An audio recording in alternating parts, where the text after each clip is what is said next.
Welcome to the Porecast. I'm your host, Carly Harmson. As a licensed master esthetician with nearly 2 decades of experience, I feel confident to meet you here every week to educate about the latest trends and must-have products, as well as to decode the science and demystify the overwhelming world of skincare.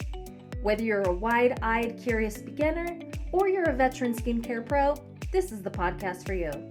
So grab your favorite face mask and discover with me someone who's not only a skincare guru, but also a card-carrying member of Skincare Obsessed, just like you. Get ready for this episode of the podcast, starting now.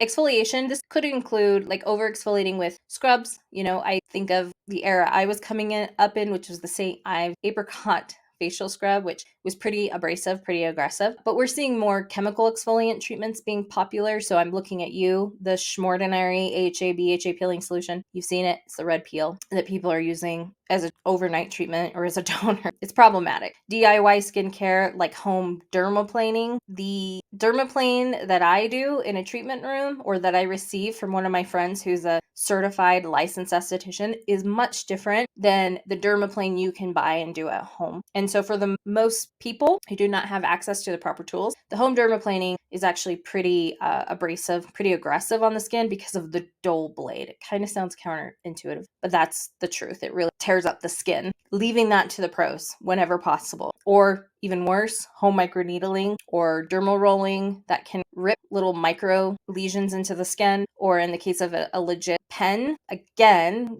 we have this mentality of if a little bit's good, more is better. So if I were to get a microneedling treatment from my esthetician every 6 weeks, then doing it every week or every 2 weeks must be better at home. And that's just not true. We are definitely causing some trauma to the skin. We need to allow for periods of rest and recovery in the skin. Sometimes even going to an esthetician or a medical provider and receiving certain advanced treatment like microneedling or like the very recently popular Morpheus 8 treatment or laser resurfacing like a CO2 ablative laser treatment. These can result in, they will result in a compromised barrier for a time. Same with some chemical peels and other treatments. But a good provider is equipped with providing you or me an appropriate post-care routine, which is all focused on recovery, repairing and recovering the skin. So letting the skin do what it's meant to do internally, but supporting it topically with these barrier supportive products. This post-care routine should go beyond just like hydration or in some cases like sealing in, creating a second skin. So I had a pretty intense laser resurfacing treatment and I was just given Vaseline to take home while that creates a nice second layer or second skin to allow the skin to do its thing to heal. We can do more than that. We can infuse or put onto the skin more barrier supportive products that are going to reduce inflammation, redness, heat, and rebuild that barrier. And we'll talk about some of those great ingredients in just a minute. So let's talk about what the skin barrier looks like when it is in distress, when it is compromised, or as one Reddit user said, broken. When the skin barrier is compromised, it manifests as symptoms like flaking, peeling, it could be in specific areas, inflammation, redness, dehydration, itching. I find that it's really common in this area, what we might call the snout area, so around the nostrils, around the mouth, the chin, onto the jawline or cheeks. I feel like that's the most common area we'll see compromised barrier, but it can certainly happen anywhere on the skin. Oftentimes up around the eyes when people have taken their tretinoin too high or they're using and abusing a retinol eye cream. I see that a lot around the eyes too, where even like tears, when the eye tears, it kind of stings that barrier a little bit because it's so compromised. So my litmus test of a compromised barrier, whether I'm in a treatment room or I'm just like today I was getting my nails done and I was talking to my nail girl about it, is when you put on a moisturizer. So it's not a treatment cream, it's a moisturizer that's just intended to hold and seal in hydration and maybe soothe the skin. When you put something like that on or facial oil and it stings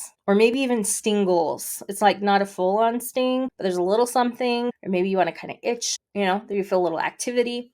To me, that is a telltale sign of a compromised barrier. I call it the barrier burn. And it's unique in that these products that should not feel active on the skin, particularly ones that are really emollient or rich in lipids, and they do. You're here, you're listening. Why should you care about the skin barrier? Perhaps you are struggling with it. You suspect that you might be having some challenges with your skin barrier, which again leaves the skin more susceptible to not only symptoms like inflammation and redness and things like that, but maybe even, sets the skin up for some disease, right? Some issues like acne. I see oftentimes people with acne simultaneously have barrier problems because a lot of what they've used to treat the acne can create that. Or maybe you're a professional and you have more and more clients asking you about how to take care of their skin barrier. This is what I'm here to share with you today, and hopefully you find it helpful in your future treatment of clients. So let me speak to everyone, regardless of if you're a skin pro or not. A disrupted barrier results in all of those undesirable symptoms I mentioned before. Obviously, this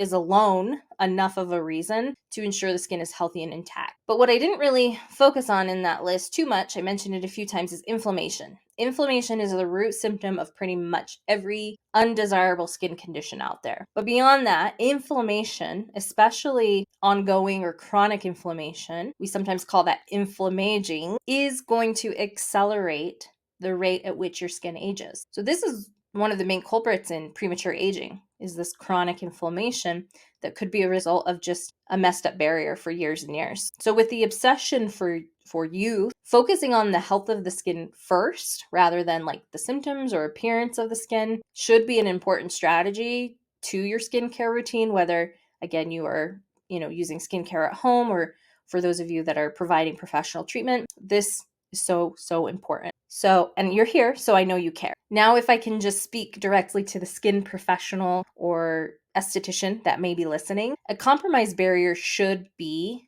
one of the very first things you correct in your treatment room, even though it doesn't have like such direct visible symptoms. In other words, preventing or correcting something like aging or acne will be difficult. It'll be impaired if that basic health and function of the skin, that protective barrier, is not intact. We've been taught to treat skin kind of backwards, to focus first on correction, right? That's usually when we see clients, is when they start to see the little crow's feet or they get the little acne breakout or blemishes. That's when they start coming to us. And so that's what we want to target. Of course, we want to deliver results for the concern that our client has, but we need to go deeper, and even deeper than prevention. We need to go to the basics. So the skin barrier and the skin microbiome. With healthy skin, we can get much better results. We can anticipate better outcomes with our treatments, especially those more advanced treatments that have higher risk associated with them. We can predict that outcome better with a healthy skin, with a healthy barrier, a barrier that is strong and fortified. And of course, we'll demand our clients take home post-care products sold or approved by us, or we really should turn them away. We should not agree to treat them. And you are the expert in your treatment room, so you should be able to say,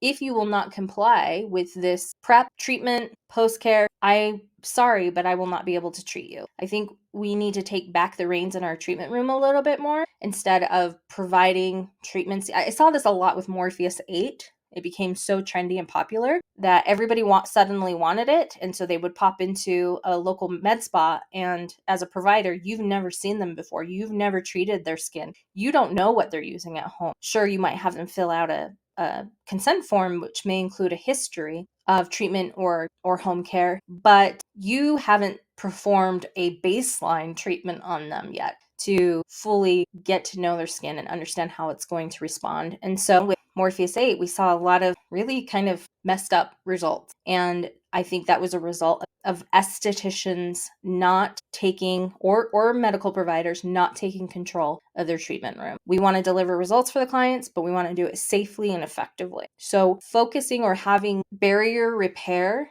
and barrier support a pillar of your treatment strategy, your philosophy, you can't miss the mark with that. So I've talked about what a barrier is. I've talked about what damages it. I've talked about treatments that could potentially contribute, and I've alluded to post-care. But let's talk about exactly how to strengthen the skin barrier, whether you're going back to your esthetician or you're going to try to do this at home. So if you're a pro in the treatment room, here's a few tips to help you ensure your client has that intact and strong barrier. Avoid chemical peels or advanced exfoliation, including advanced mechanical exfoliation. So I'm thinking of microdermabrasion or hydrodermabrasion. You know what that machine is. And you doesn't mean you can skip that whole treatment. You just skip the area that looks or appears to be affected until the skin is balanced and healthy. Focus on healthy fats and humectant-based skincare with ingredients like ceramides, omega-3 fatty acids, and hyaluronic acid. Those are your friends when treating the barrier. Coach clients to hold off on any chemical exfoliation at home until the skin barrier is improved, including retin-A,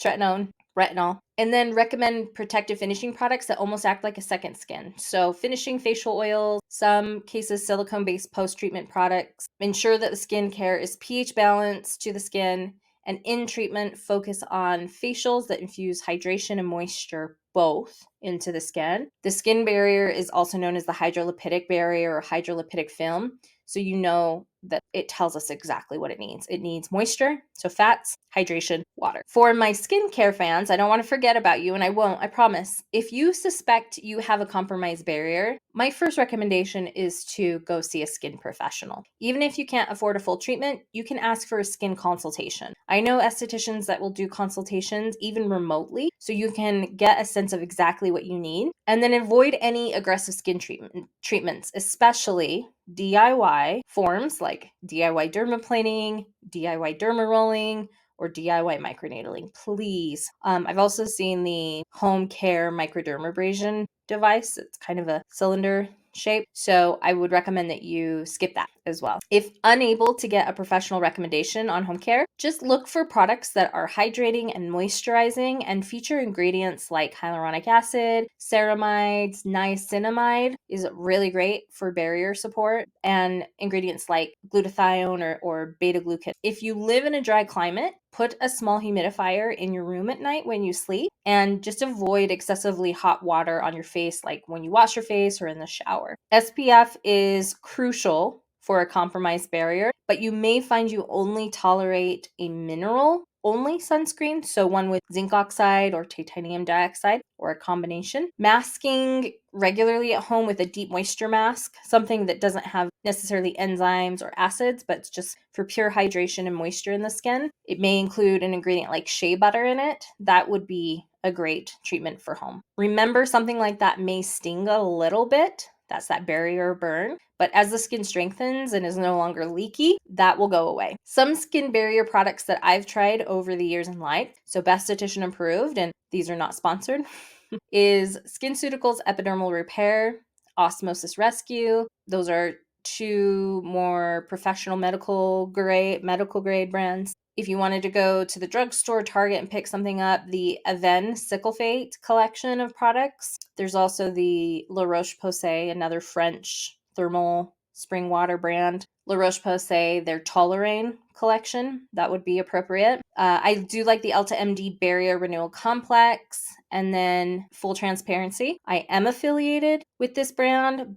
I'm not getting paid to mention these products, but I am affiliated with the brand, and that is the Eminence Organics skincare line. Their kombucha leave-on mask as a moisturizer or a mask or almost like a balm is amazing, and then also the facial recovery oil. And then I mentioned Skin Fix, which I think you can get at like Sephora or Ulta, that brand. Skin Fix Barrier Plus Triple Lipid Cream. That's another great one that's not as expensive as some of these spa and med spa brands, but is a little more, concentrated perhaps than the drugstore brands that I mentioned. So that's just to name a few. There's a lot out there. You can go check those out right away. And again, these all range in so many different price points and can be found from a lot of different places, including from a professional spa or med spa or department store or big box store like Sephora or at the drugstore. So what you can expect when you have a healthy skin barrier or when you've helped your client to have a healthy skin barrier is more hydrated, plump, and glowing skin, less redness and texture, like less flaky skin. That will minimize and reduce ability to tolerate advanced skincare treatment that can correct current signs of aging. So those more advanced treatments that I mentioned, you not only will tolerate them better, but you'll have better outcomes with them. And then overall, just like smoother, softer skin that, makes makeup application go on like butter. You feel like you can retain hydration in the skin, and the skin appears more even-toned, less redness. So if you want to learn more about the skin barrier, I do have a pre-recorded masterclass available from last year. Simply just email me at carly@thebestdietitian.com. I'll put that in the show notes as well, with barrier masterclass in the subject line, and I'll be happy to send a viewing link your way. It definitely goes in more detail about what we've talked about today. It is designed for a skincare professional, but anybody can view it. So just hit me up in my email with a subject line barrier masterclass, and I'll get it to you. So that's it for today. Now go take care of your barrier, beauty. Thanks for tuning into this week's episode of the Porecast. If you like this episode, be sure to share it with a bestie or on your socials. And if you love the episode, please leave a review wherever you get your podcasts. Your positive feedback means so much to me. You can connect with me at The Real Best Dietitian on Instagram or The Best Dietitian anywhere else. And hey babe, this week's Porecast looks like clear with a chance of glow. See you next time.